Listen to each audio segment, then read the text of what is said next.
దా పద.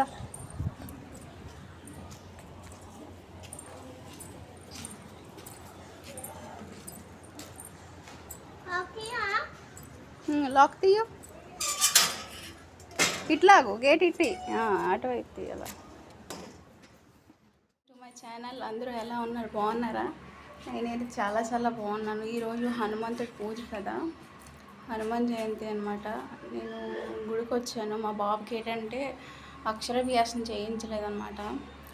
ఏదో ఈ గుడిలో చేయొద్దామా అని అనుకున్న కొన్ని కారణాలు బట్టి బయట చేయించలేకపోయినందుకు ఈ గుడిలో చేయొద్దామా అనేసి హనుమంతుడు ఇక్కడ విగ్రహం ఉందన్నమాట. ఇక్కడ పెట్టాను పాలకు, స్లేట్ పెన్సిల్ చేయించాలి అంటే ఇక్కడే నార్మల్గా దేవుడి దగ్గర పెట్టి పూజ చేయించేద్దామా అనేసి అనుకున్నాను. సాయంత్రం ట్యూషన్ పంపిద్దామా అంటే ఈరోజు మంచి రోజు కదా, ఈరోజు నుంచి